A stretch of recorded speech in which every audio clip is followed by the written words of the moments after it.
周三，中国国家主席习近平同俄罗斯总统普京举行了年内第2次视频会晤。外交部副部长乐玉成会后接受媒体采访，介绍了会晤情况。习近平与普京在会晤中共叙友情、互助新年，在采取同传翻译的方式下，在十分亲切友好的氛围中长谈1个半小时，就中俄双边关系、各领域务实合作、国际战略协作等广泛深入交换意见，达成了广泛共识，为推动中俄关系在新的1年里继续高质量发展注入了强劲动力。乐玉成还介绍，两国元首热切期待冬奥之约、新春之约。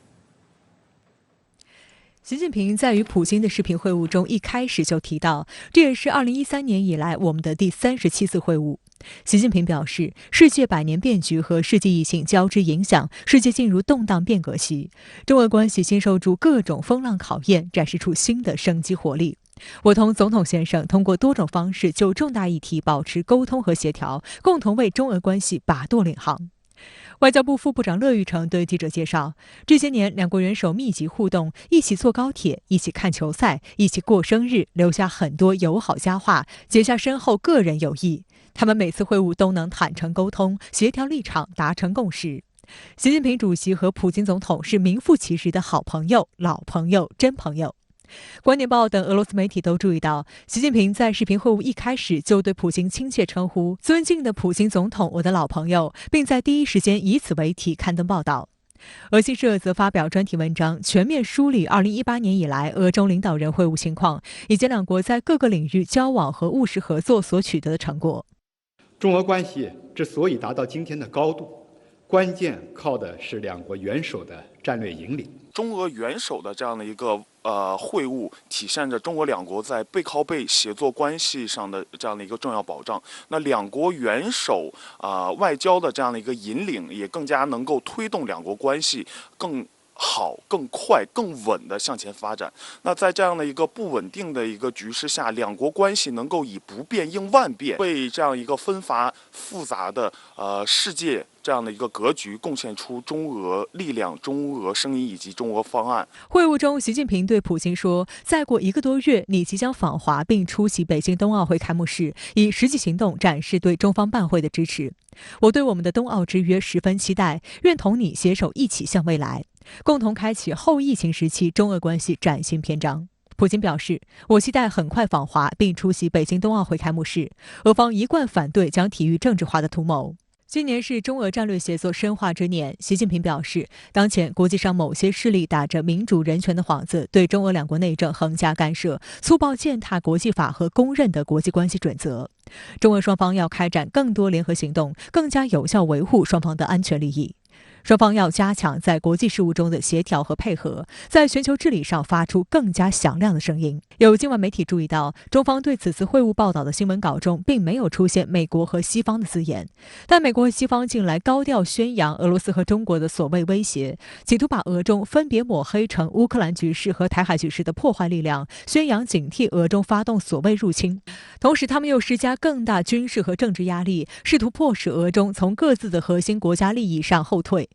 毫无疑问，中俄元首此次会晤就是对美国以及一些西方国家的粗暴干预行为释放强烈信号。韩国《每日经济》就提到，美国等一些西方国家目前正以人权、安全等问题为借口，同时对中俄施压。面对攻势，中俄需要探讨两国战略合作的途径。英国路透社说，此次中俄元首视频会晤显示，中俄是如何相互支持的。两个大国团结一致，反对西方的干预。俄罗斯《生意人报》评论说，中俄将对方视为应对外部挑战的支柱。两国元首重申，双方坚决捍卫以联合国为核心的国际体系和以国际法为基础的国际秩序，反对单边主义、强权政治和挑动意识形态纷争，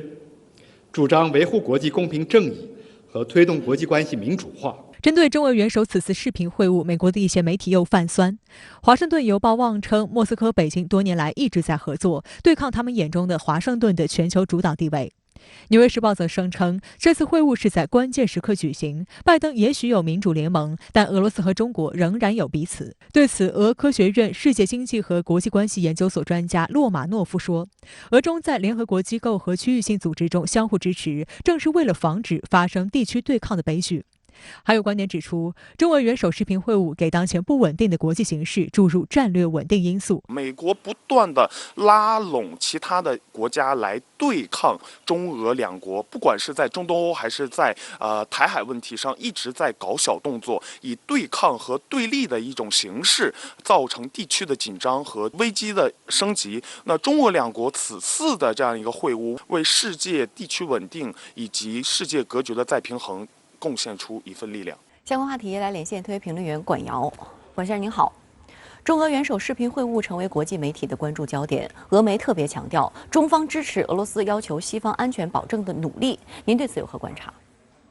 那么根据新华社的电稿呢，习近平在这一场历时70多分钟、备受全球关注的视频会见中呢，就特别指出，中俄双方要开展更多的联合行动，更加有效地维护双方的安全利益。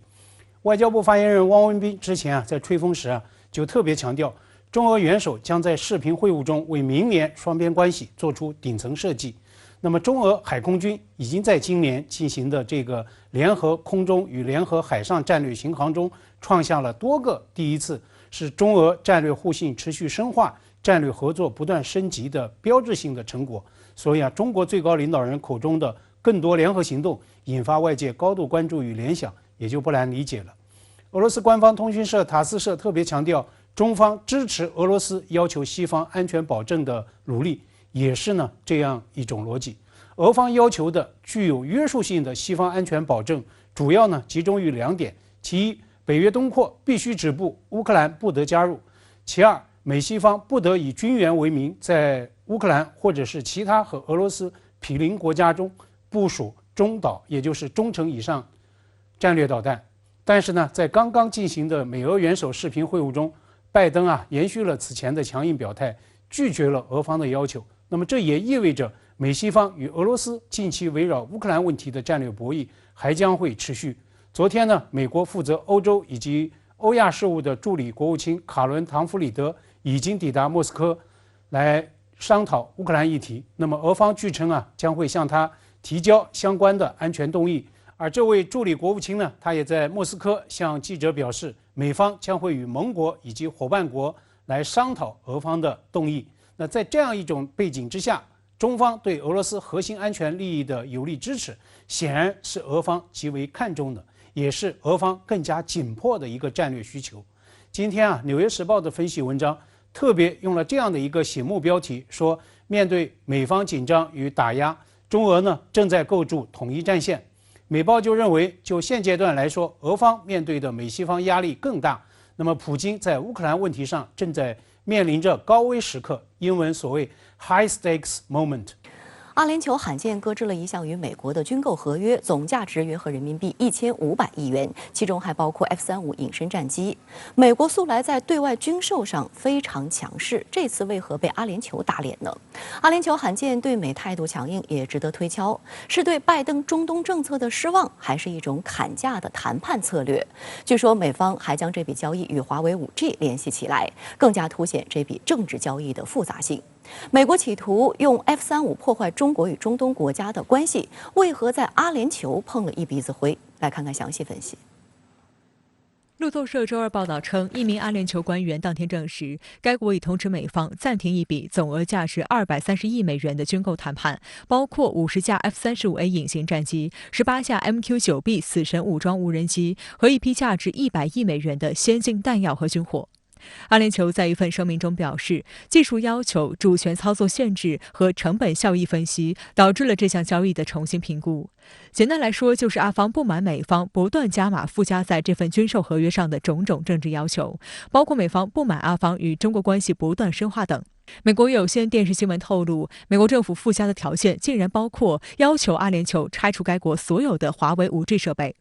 但阿方官员也表示，美国仍是阿联酋先进防务需求的首选供应商。有关 F-35战机的讨论可能会在未来重新开始。F-35的制造商洛克希德马丁公司拒绝评论事件。中国现代国际关系研究院中东所所长牛新春对深圳卫视表示，拜登政府自视 F-35不愁卖，不断提高购买门槛，导致阿联酋放狠话，故意让美国难堪。现在就判定说阿联酋是跟美国叫板，可能还有点为时过早。是不是叫板，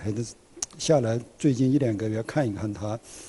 到底怎么做，它是真的停了，还是说以这个为要价，有可能是以退为进。因为他为什么这样做呢？就是过去1年谈判一直没有进展，阿联酋其实感到很沮丧，所以他这个可能用这个来推动一下谈判的进程。因为在对美国对阿联酋卖 F-35战斗机这件事情上，总的来说是阿联酋求着美国，不是美国求着阿联酋。美国一直以来都掌握对外军售的绝对主导权，经常是一副爱买不买的态度，但这次却罕见低头。五角大楼在一份声明中表示，拜登与哈里斯政府仍然致力于拟议中的 F-35飞机、MQ-9B 和弹药的销售。我们希望我们能够解决任何悬而未决的问题。我们期待着本周晚些时候的美国阿联酋联合军事对话。周三，正在东南亚访问的美国国务卿布林肯强调，美国已经做好了准备，以推进这一交易的促成。但包括参议院财政委员会主席罗恩·怀登、众议院情报委员会主席亚当·西夫和其他16名民主党人签署的一封信件，要求对一家阿联酋网络安全公司实施制裁。英国金融时报认为，这笔天价军购合约被阿方搁置，表明阿联酋与美国的蜜月期因出现摩擦而宣告结束。2020年8月13号，在特朗普的撮合下，阿联酋在中东阿拉伯国家中率先与以色列建交，这被视为特朗普的重大外交胜利。今年1月20号，特朗普因竞选连任失败而卸任，就在他交出权力之前仅仅几个小时，下令签署价值230亿美元的军售合约，作为回赠阿联酋的蜜月礼物。但是拜登刚一上台就宣布冻结这项交易，理由是担心阿联酋会滥用 F-35。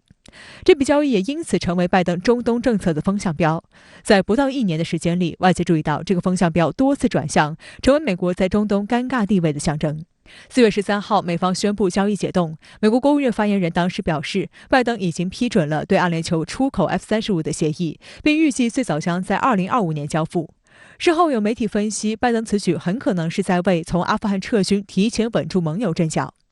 但到了6月，美国媒体又曝光，拜登政府在与阿联酋的谈判中附下了诸多条件，其中之一就是要求该国在4年内拆除所有的华为设备。美国中央司令部司令肯尼斯·麦肯齐将军还表示，阿联酋使用中国5G 产品会增大 F-35的机密泄露给中国的风险。但美国智库机构战略与国际研究中心专家安东尼·科德斯曼指出，军事通信的安全与商业通信完全无关，他不相信阿联酋与中国的合作会威胁到 F-35的安全。美国官方的谬论令阿联酋舆论一片哗然。华为进入阿联酋市场已经20年，相关设备已经深入阿联酋人生活的各个角落。迪拜市政府早在2019年就与华为签署了约合人民币500亿元的 5G 订单。据英国移动通讯设备商手机仓库的统计数据，阿联酋主要城市的 5G 覆盖率超过 80%，5G 市场规模在中东国家当中排名第1，已经启用的网络规模及使用率排名全球第4。阿联酋官方多次强调，中国的5G对该国来说没有合乎成本和效益的替代方案。阿联酋驻华大使阿里扎西里力挺华为，他称赞阿联酋与华为的合作是中阿科技合作的范例。中国外交部当时也表态称，长期以来，包括华为在内的中国企业积极参与阿联酋经济建设，为阿联酋经济和社会发展做出了重要贡献，得到了阿方合作伙伴的高度认可。中阿合作符合双方共同利益，造福两国人民，同第三方无关，也不容第三方干涉。新加坡联合早报认为，美国在中东长期拥有话事权，但中国在该地区非军事影响力显著增强，被美国视为威胁，因此不断加大要求盟友选边站队的压力。华为 5G 则是美国施压的工具。阿联酋是一带一路倡议的最大受益国之一，目前中阿贸易额已经是美阿贸易额的2倍。阿联酋成为中国在阿拉伯世界最大的贸易伙伴。深圳卫视注意到，阿联酋还是中国产新冠疫苗的首个海外买家，这显示中国与阿联酋等中东国家的合作广泛深入。美国简单粗暴以政治施压的老一套来管理中东盟友，显然只会凸显其外交政策的脆弱性。在特朗普的时候已经开始了，就是对中国和阿拉伯国家，包括以色列的中国和中东所有国家的高科技的合作，还有涉及到安全领域的大的基础设施的合作，美国已经很警惕了。为什么那个阿联酋比较突出呢？就在过去10年，中国跟阿联酋的关系发展是比较快的，双边关系从经济、经贸、投资到安全领域都有。美国福布斯杂志曝光，更令阿联酋无法接受的是，美方在谈判中还以取消 F-35订单作为威胁，要求阿联酋买了 F-35之后就不得再采购除了美国货之外的任何国家的武器。报道称，美国主要盟友北约联盟成员国土耳其在2019年接收俄罗斯先进 S-400防空导弹系统后，被美国踢出了 F-35项目。民主党参议员还提出了新的 F-35安全出口法案，要求对所有非北约国家的 F-35订单加强审核。但英国金融时报指出，美方不断附加各种带有冷战性质的政治条件，导致与阿联酋的军售谈判一再拖延。阿联酋对美国的压力不断感到失望。本月3号，阿联酋方面与到访的法国总统签署协议，采购总额170亿欧元的军备，涉及80架阵风战斗机和12架宁猫武装直升机，这也是史上最大规模的阵风战机订单。法国国际广播电台将这笔订单与悬而未决的 F-35合约联系起来，还有媒体认为这是法国挽回了一点损失，因为就在9月，美国利用 AUKUS 抢走了原本属于法国的390亿美元潜艇订单。阿联酋是法国军工产业的第5大买家。阿联酋在美方以 F-35为要价进行排他性武器采购威胁之际，采购法国货，无疑是在试水温。实际上，阿联酋跟法国的谈判已经谈了10年了，并且阿联酋在之前也买过法国的战斗机，那么这次买法国的战斗机就是用来替代他之前的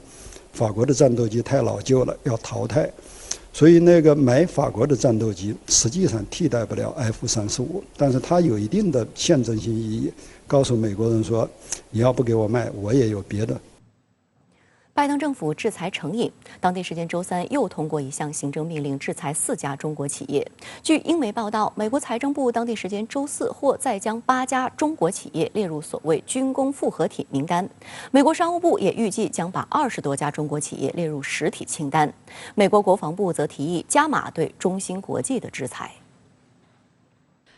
周3，美国总统拜登签署了一项新的行政命令，对中国、巴西、哥伦比亚、墨西哥4国的15家实体和10名个人实施制裁，其中包括中国4家企业和1名个人。而美方的所谓制裁理由是打击芬太尼等药物滥用成瘾问题，并指控是这些企业和个人参与了全球非法药物贸易。周4，外交部发言人汪文斌回应称，中方已经整类列管芬太尼类物质，在美国时至今日依然没有采取永久性的措施。此前还将中国公安部物证鉴定中心及国家毒品实验室列入制裁清单。这种自己生病却让别人吃药的错误做法没有建设性，只会干扰中美禁毒执法合作。我们敦促美方尊重事实，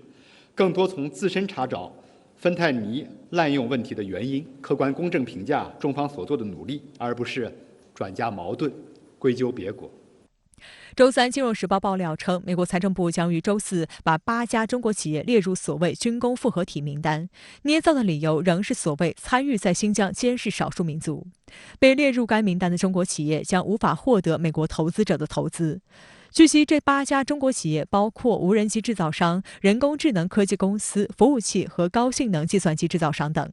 此前，8家公司已经被美国商务部列入实体清单。该名单限制美国公司在未经许可的情况下向中国企业出口美国的技术或产品。此外，《金融时报》还称，美国商务部预计将于周4再把20多家中国企业列入实体清单，包括部分涉及生物科技的企业，但并未给出具体原因。受此影响，中国大陆和香港股市的医药股周3出现下跌。外界注意到，美财政部的类似举动也狙击了中国人工智能科技企业商汤科技的上市。上周五，商汤科技原本计划确定 IPO 价格，但美国财政部宣布将其列入中国军工复合体企业清单后，商汤科技宣布推迟香港 IPO。2020年11月，美国时任总统特朗普颁布针对中国涉军企业的投资禁令，最初包括31家企业，随后被扩大到44家。拜登上任后，将这份清单的名称改为中国军工复合体企业清单，将首要的主管部门由美国国防部改为美国财政部。在这份新清单中，保留了原本44家企业中的26家，另外还新增了33家，包括此前44家企业的某些关联企业，使总数达到了59家。如果加上周4即将被列入的8家，该清单已囊括了67家中国企业。其实拜登很明白，甚至包括特朗普自己也很明白。但是如果是按照现在这种做法的话，它不仅会破坏全球供应链的这种安全和完整，而也会导致美国自身的企业遭受严重的损害。但被冠上或者是笼罩上国家安全的这层阴霾之后，尤其是美国不断的在高科技领域里边提升对中国的这种炒作或者威胁的这种炒作和这个喧嚣之声这个背景之下的话。很难想象美国会在这方面很快改弦更张。此外，美国防部还认为被列入实体清单的限制不够，对中芯国际穷追不舍，希望实施更严厉的制裁，以限制其获得能够生产14纳米及以下制程芯片的工具。对这一提议，拜登政府内部看法不一。美媒报道称，美国商务部就表示，如果升级对中芯国际的限制，将会损害美国公司的利润，加剧已经影响到大量行业的全球芯片短缺问题。美国企业高通的一些电源管理芯片就是由中芯国际代工。《华尔街日报》评论称，美国官员紧盯商汤科技和中芯国际之举表明，拜登政府收紧对中国科技公司限制的势头日益增强，这是美国争夺全球科技主导地位的一部分。外交部发言人赵立坚周三表示，美方个别政客泛化国家安全概念，将科技和经贸问题政治化、工具化、意识形态化，只会威胁、损害全球产业链、供应链安全，破坏国际贸易规则，是典型的损人不利己的政治操弄。我们奉劝美方一些人摒弃冷战思维和意识形态偏见，停止滥用国家力量无理打压中国特定领域和企业的做法，停止违背市场经济原则和国际贸易规则的行径。中方将一如既往坚决捍卫中国企业的合法正当权益。除了在科技和供应链方面对中国穷追不舍，拜登政府2022年的国防投入也重点瞄准了中国。周三，美国参议院通过了价值约7700亿美元的美国2022财年国防授权法案，比拜登请求的多出250亿美元，其中批准的军费支出比去年增加约5%。法案随后将由拜登签字，使其正式成为法律。在地缘政治方面，这份法案最值得注意的是，美国针对中国和俄罗斯的两笔支出，渲染中俄威胁的意味浓厚。该法案为所谓印太威慑计划提供71亿美元资金，以威慑中国，比拜登提出的要求增加了大约20亿美元。此外，法案内容还强行碰瓷，禁止五角大楼从中国新疆地区采购所谓强迫劳动生产的物品。而在针对俄罗斯方面，此前拜登提交的对乌克兰进行军事援助的金额为2.5亿美元。经过众议院的讨论，这笔费用被提高了5000万美元至3亿美元，用于向乌克兰提供武器装备，以应对俄罗斯的所谓侵略。此外，欧洲防御计划将获得40亿美元，用于加强与东欧国家的合作，威慑俄罗斯。这一数额也比拜登政府提出的要求高出6亿美元。讽刺的是，上周二，拜登刚刚与普京进行了视频会晤。这项国防授权法案的草案在这场会晤后不久便被公布，在会晤次日就送到了众议院进行表决。美方已通过媒体放风，要对中企再举制裁棒。这两天呢，外交部发言人也持续做出回应。您对此又是如何看呢？从包括英国金融时报、彭博社等等美英媒体的最新爆料来看，美方对中企，尤其是中国高新技术企业的围堵打压、贸易霸凌仍然在持续，而且呢，所谓的协同效应也在强化。也就是呢，美国的多部门以各种名目在轮番出手。英国金融时报就爆料说，美国财政部有意将包括大疆公司在内的8家企业纳入所谓投资黑名单。那么，如果这一消息属实的话，这是美国财政部的再次出手。上周呢，中国人工智能领军企业商汤科技也是在上了美方的投资黑名单之后，被迫暂时推迟在港交所挂牌上市。那至于美国商务部呢，它也有后续动作，要将更多的中国企业纳入到美方的所谓实体清单。那么美方炮制的这个长臂管辖工具，这2年呢，因为贸易战的持续推进，在国内呢早就已经臭名昭著了。中国企业上了美方这个单子，美企与他们呢做交易会受到各种限制，需要逐案向美国的商务部来申请许可。之前啊，包括华为等一众高新技术领军企业都上了美方的这份黑名单。但是呢，你要说美方的霸凌打压的实际效果，华为重压之下，持续在包括物联网、智能驾驶等等多个尖端技术领域持续拓展，就是最有说服力的一个现实案例。那么一个细节佐证是，市场上甚至一度传言这样的一个段子：本企业技术一流，为什么没有上美方的黑名单呢？我想这也从反向见证美方所谓制裁的杀伤破坏力是边际效应逐渐递减的，而中美双边贸易额乃至中方贸易顺差却在贸易战与所谓制裁棒之下不断创出新高，更是呢对美方的无情打脸。当然了，美方持续制裁打压也会进一步坚定我们攻关核心技术、加大自主研发、摆脱所谓卡脖子困境的决心和投入。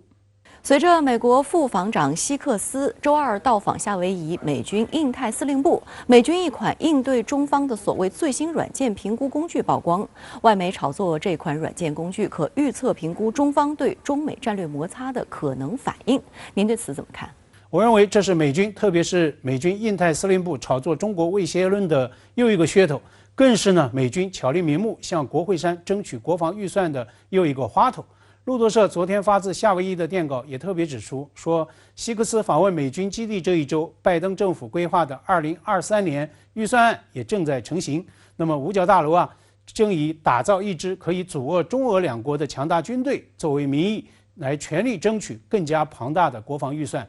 当然了，美国国防部将中国作为头号战略对手这样的一个态势和布局也愈发明显了。我甚至怀疑这套战略预测软件可能与国防部内新设的部门中国行动组高度关联。按照此前美国媒体的爆料，中国行动组负责人直接向防长汇报，每月呢在五角大楼召开一次跨军兵种、跨部门的中国专题会。按照美军印太司令部的说法，这套软件可以用来预测中方对美国在印太区内一系列重大行动的潜在反应。那么这些所谓重大行动呢，包括军售、美军部署乃至国会议员登台访问等等等等。希克斯在结束夏威夷行程转飞加州的军机上，他专门向记者吹风，声称这套软件评估工具就是要估算中美战略摩擦的潜在风险，从而呢来为美方战略应对提供判断评估的依据。那么希克斯就强调说，随着中美战略竞争和潜在冲突的场域扩大升级到了灰色区域，有必要更加全面地评估潜在的风险因素。路透社也认为，美军这一套最新战略评估工具的曝光，势必呢会令中方更加不快。那么如果战略博弈可以简化为软件问题，那么通过算法、通过建模就可以来包打天下了。但是问题来了，既然美国战略学界号称领先全世界，为什么不能预测乃至避免一战、阿富汗战争这样的美军的全面溃败呢？为什么无法预测乃至避免金融海啸对美国经济与财富的大规模杀伤呢？更何况这样一套软件评估系统，它有没有纳入美国自身的各种乌龙变量呢？比如国务卿布林肯首访东南亚3国，他信誓旦旦鼓吹对华竞争，要搞所谓的围堵，但是呢，他行程的最后一站泰国去不了了。昨天因为访问团中有随访的记者核酸检测呈阳性，在马来西亚被隔离，那么布林肯立即宣布提前中断东南亚访问，跑路回国。对这样一种近乎外交闹剧的非常事态，美军印太司令部这套软件评估工具，它又会给出什么样的评估呢？好的，也谢谢管先生跟我们共同在线分享您的观点，谢谢。美国参议院当地时间周三通过2022财年国防授权法案。值得警惕的是，法案大打台湾牌，甚至鼓动五角大楼邀请台湾参加2022年环太平洋军演，协助其强化所谓不对称防卫能力。但是台官员也坦诚，法案能否落实，关键要看华盛顿的态度。而另一方面，让岛内狂欢的所谓美国挺台法案，依然无法平息突施友邦之痛。尼加拉瓜上周与台湾断绝官方联系之后，便下达了逐客令，要求台当局驻地人员2周内撤出。美2022财年国防授权法案关于台湾部分，主要在第1246至第1249条，其中妄言美国政策是维持美军阻止中国大陆武力犯台造成既成事实的能力，并要求美国国防部长递交台湾防卫能力评估报告，协助台湾发展不对称防卫能力，并加强美国国民警卫队与台湾合作云云。法案还鼓动与台湾方面进行联合训练与军事演习，包括酌情邀请台湾方面参加2022年环太平洋军演，推动包括军方负责人在内的美台官员进行直接交流。法案重点提及防务规划合作，宣称要使台湾能确保足够的自我防卫能力。对于美新版国防授权法案夹带涉台私货，岛内多家绿媒集中炒作，民进党当局更是在听闻消息后连声道谢。台外事部门发言人欧江安周四表示，感谢美国国会对台湾安全承诺的支持。不过，岛内民众却不买账，有台网友点出美国的潜台词，就是保护费要定期缴纳的意思，又来骗军火钱了。国台办发言人朱凤莲此前表示，坚决反对美国国会推动审议含有涉台内容的议案。台湾是中国的一部分，台湾问题是中国的内政，美国政府和美国国会无权干涉。民进党当局切勿误判形势，任何企图依靠外部势力谋独的行径终将是失败的。我们遏制台独、遏制台美勾连的决心绝不是嘴上说说的。外界注意到，美国鼓噪台湾参与所谓环太平洋军演并非首次。去年美参议院通过的2021财年国防授权法中，就建议邀台湾参与环太平洋军演，但最终美军并未付诸行动。有专家认为，鼓噪台湾加入环太平洋军演，其实是美反华势力在恶意操弄，但最终是否落实、真正实施邀请动作，还是要看美国国防部的态度，国会没有决定权。而对于美军来说，他们还需要考虑，若推进这些举动，会不会增加台湾地区军事冲突的风险。即便是通过了，具有一定的法律约束力，那么具体的执行还要看白宫或者行政部门到底如何做出抉择，或者说是这种权衡。我相信考虑到中美关系的大局，这个法案最终能够以具有法律约束力的形式来通过，然后并且得到总统签署，尤其是会在实际的军事行动中予以落实，这种可能性其实并不大。深圳卫视梳理发现，近年来美国多个版本的国防授权法案均带有涉台消息内容，且语言越来越露骨。其中，2017财年的国防授权法案首度允许未来美国国防部助理部长以上级别文官及现役军官赴台交流，交流项目聚焦在威胁分析、军事理论、部队计划等。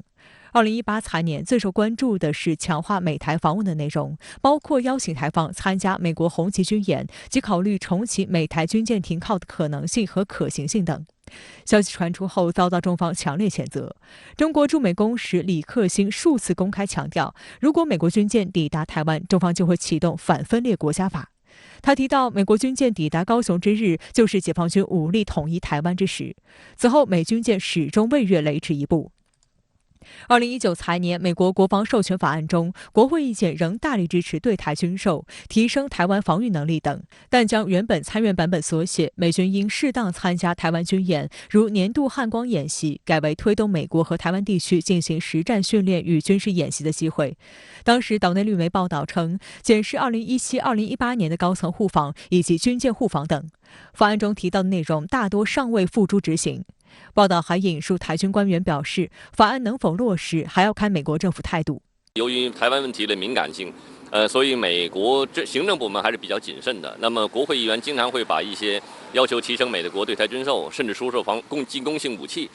包括推动美台之间的军事交流，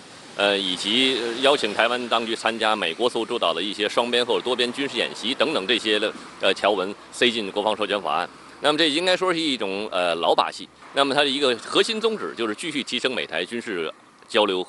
与合作，显示美国对台湾的所谓的安全承诺。据路透社报道，美军日前又搬出了一个迷之操作。美军驻太平洋地区的军事指挥人员设计了一个新型软件工具，用来计算预测中国政府对美国在该地区行动的反应。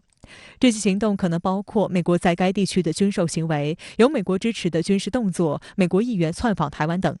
一名美国国防部官员称，这将确保美国的相关行动不会在无意间惹恼中国。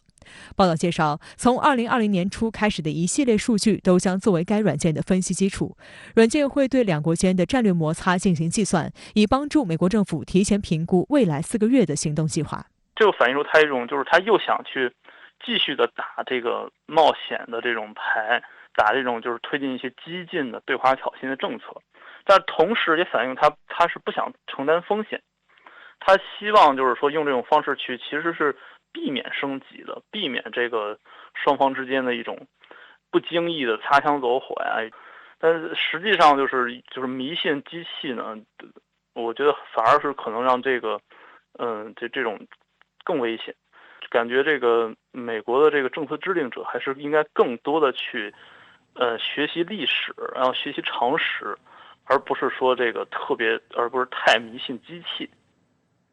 近期在台湾等敏感议题上不断挑衅中国的立陶宛召回了其驻中国临时代办。有外媒报道，其办公场所看上去已人去楼空。立陶宛方面渲染称，担忧相关人员将失去外交豁免权，若持续待在中国，人身安全堪忧。对此，中国外交部周四表示，所谓立陶宛驻华机构人员担忧自身安全的说法纯属无中生有。而立陶宛国内政局正剧烈动荡，美国制裁白俄罗斯，立陶宛急于表忠心，反而砸到了自己的脚。立陶宛总理在唱了一出总辞的苦情戏，并找到背锅侠之后，又厚着脸皮留了下来。与此同时，立陶宛防长又跑到美国竭力祈求美国垂怜。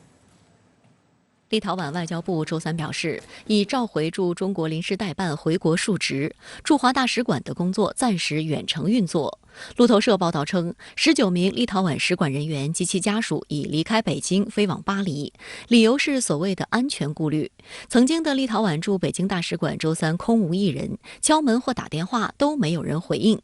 11月18号，立陶宛不顾中方抗议，允许设立所谓台湾代表处。21号，中方宣布将中立两国外交关系降为代办级。26号，中国将驻立陶宛外交机构更名为代办处。英国金融时报援引知情人士的话称，中国政府要求立陶宛驻华人员将外交人员识别证交给中国外交部，以正式将其身份降级。立陶宛方面渲染称，担忧相关人员将失去外交豁免权，若持续待在中国，人身安全堪忧。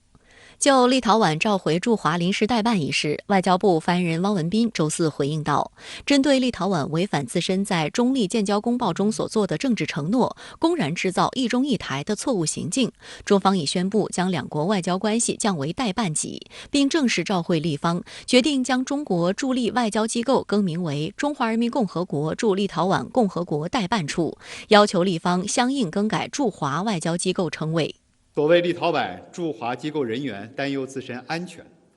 以及中国政府禁止中方雇员为立驻华代办处工作的说法，纯属无中生有。中方一贯高度重视保障外国驻华外交机构馆舍和人员安全，保障包括立方在内的各国驻华外交机构正常开展工作。立方也从未向中方提及自身安全有什么问题。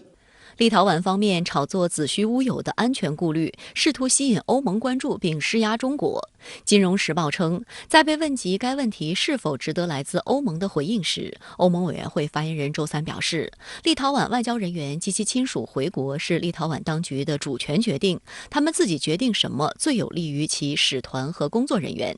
此前，德国主流媒体南德意志报发表评论称，愚蠢的立陶宛人对华采取强硬立场，甚至超过了大多数欧盟成员国所能接受的范畴。评论还称，立陶宛政府为讨好美国在台湾问题上做出自私而狂妄的决定，绑架欧盟的对华政策，完全不顾及欧盟盟友的利益。立陶宛国内包括这个欧洲内部，关于这个是不是跟着美国在这个从叙事层面上不断的挤压一个中国的这个原则的立场或者红线，实际上是做一个马前卒的，存在很大的争议。11+1他认为得到的好处不够多，中国的投资好像没有他所期待的。那么现在台湾呢诱惑我，美国还说我要给你6亿美元的这个补贴，美国人说那个6亿美元，后年马上要到账的，他反正就是一种空头支票，先给你开着。对于立陶宛外交人员仓促离开中国大陆，台湾方面回应称，台湾将在善意循环下深化与立陶宛的经济关系。台湾方面还渲染称，台湾会支持立陶宛面对所谓大陆恐吓。实际上，随着立陶宛政府站到反华第一线，该国企业日子就不大好过了。立陶宛国家广播电视台9月曾报道，中国公司正取消与立陶宛方面的贸易合作。立陶宛一乳制品加工商负责人坦诚，台湾地区在市场规模上根本无法与中国大陆相比，无论是台湾还是其他任何小市场，都无法取代中国大陆。立陶宛开始说呢，中国的投资不如预期，我跟中国的贸易好像也不是太多所以他才能够胆敢的挑战这个11+1也好，一个中国的原则。但是呢，他低估了中国的影响力，不是在于两边的这个经贸关系。就是中国现在在全球话语权，矿业公司，因为它需要中国的市场，所以呢，我们也就是利用中国市场的巨大的潜力，给这些跨国公司讲很清楚，你必须在这个问题上就是要支持一个中国的原则，要需要中国大陆的市场，那么你就是在立陶宛也好，你就要考虑考虑。所以这个立陶宛真正感觉到疼了。而四处挑衅的立陶宛政府内部正在动荡，为此立陶宛总理还唱了一出苦情戏，并成功找到背锅侠。立陶宛总理西莫尼特当地时间周二宣布，经过他深思熟虑，已驳回外交部长和交通部长的辞呈，两人将继续留任。与此同时，立陶宛国家铁路公司负责人将因受美国制裁的白俄罗斯钾肥公司继续通过立陶宛运输而辞职。西莫尼特还强调，他的政府不会下台。此前一天，西莫尼特接受媒体采访时还信誓旦旦地表示，不排除整个政府辞职的可能性。立陶宛外长兰茨贝尔吉斯、交通和通信部长马里乌斯9号曾递交辞呈，声称要为受美国制裁的白俄罗斯钾肥公司继续通过立陶宛运输而负责。美国对白俄罗斯钾肥公司等企业采取的制裁措施于12月8号生效。立陶宛国家铁路公司曾与该公司签署合作协议，每年能获利6000万欧元。如果停止运输白俄罗斯货物，立陶宛国有铁路公司不仅将失去约1/4的货运量，立陶宛克莱佩达港货物吞吐量也将下降30%左右。在立陶宛不断挑衅中俄的前提下，中俄通过克莱佩达港的货物量已经大减。如果失去白俄罗斯的生意，将让立陶宛损失惨重。除了动荡不安的国内政局外，立陶宛还在为边境安全担心不已。近期俄乌局势紧张，俄军重兵集结于乌克兰边境地区。在此情况下，立陶宛总统12月9号同美国总统拜登通话，邀请美国在该国部署永久性部队。美军今年8月起在立陶宛参与驻军，但目前属于轮流性质。为让美方同意驻军的请求，立陶宛防长阿努绍斯卡斯周一抵达华盛顿特区，开始访美行程。美国防长奥斯汀周一大赞利政府对中国的坚定政策，吹捧该国是区域民主灯塔。奥斯汀还承诺向立陶宛出售武器，双方签署互惠防务采购协议。被戴高帽的阿努绍斯卡斯也忘乎所以地拍马屁说，身处自由世界的首都真是太好了。相关话题来连线中国国际问题研究院研究员杨希宇。杨先生你好。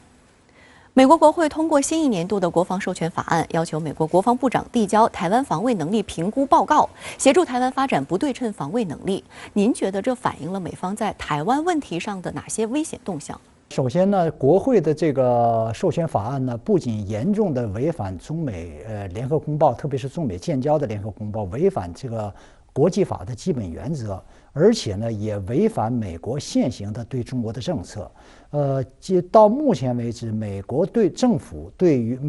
于中国的正式的政策是世界上只有一个中国，中华人民共和国是代表中国的唯一合法政府。那么两岸同属一个中国，台湾是中国的一部分。那么这样的一个违背国际法，同时也违背美国对华政策的这种基本指导原则的这样的一个法案的通过呢，其实表明了2条。第一呢，表明了美国国会的一些反华政客急于想利用台湾问题来打压中国的崛起，要把台湾从中国分离出去，阻止中国人民实现伟大中国梦，实现这个伟大民族复兴。再一个呢，就是说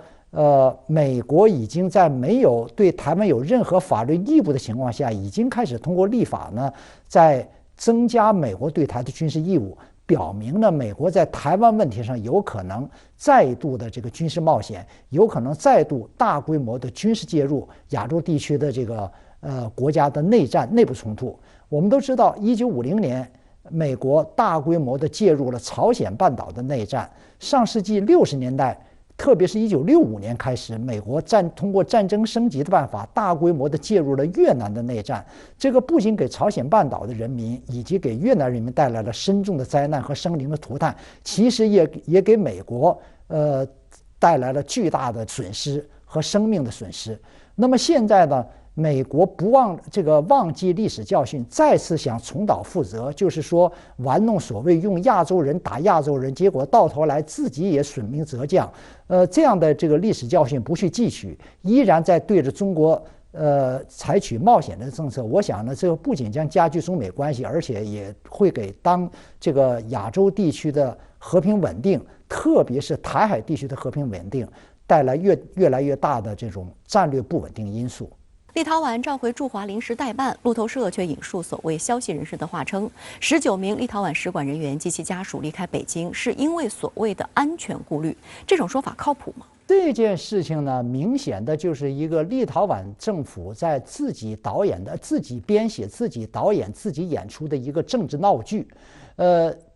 现在呢，这个立陶宛驻北京的使馆所有人人去楼空，找了一个非常搞笑的理由，就是他们担心人身安全，甚至还提出呢，担心这个他们驻北京的使馆的这个要被断水断电，所以我们不得不离开。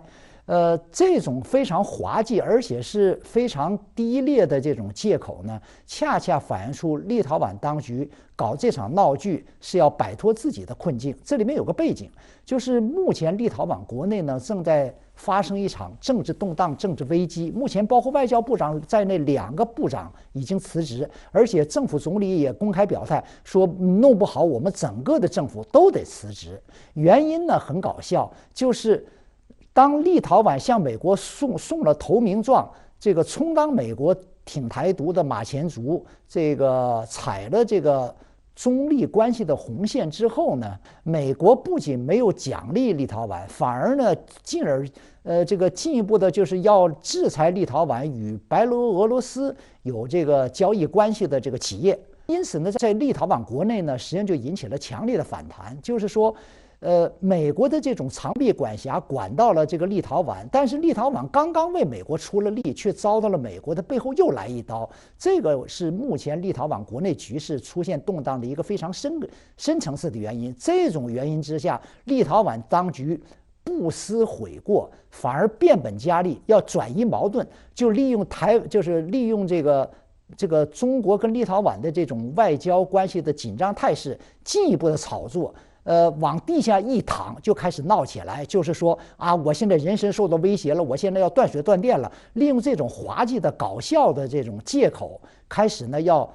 制造更大的矛盾。那么一方面呢，要转移立陶宛国内公众的这种注意力，因为现在公众呢在注意的是国内的政治危机。如果说呢搞出这么一件事情来，你看这个我们的外交官都不能受到维也纳公约的保护了，要受到威胁了，所以我不得不逃离北京，闹出一个这个闹剧的时候呢，是想转移国内的矛盾焦点。再有一条呢，就是我顺着美国的意图，在台湾问题上走了一步，那么现在我要跟美国再跟北京再闹一场。美国就应该再帮助我一下。那么果然呢，就是说立陶宛这么闹了一下以后呢，美国马上跳出来说啊，什么北京在搞这个所谓的这个裹挟外交。实际上这种闹剧本身呢，根本就不值得一驳，因为我们都知道，外交行业是一个各行各业当中最讲究对等，也最完整的设置了对等机制的这么一个行业。比如说，如果我们对立陶宛驻北京的外交人员断水断电，难道我们中国政府就不担心我们在立陶宛的外交人员也被断水断电吗？因此，这种就是想都不可能，就不要说做，连想都不可能做的事情。好的，也谢谢杨先生跟我们共同在线分享您的观点，谢谢。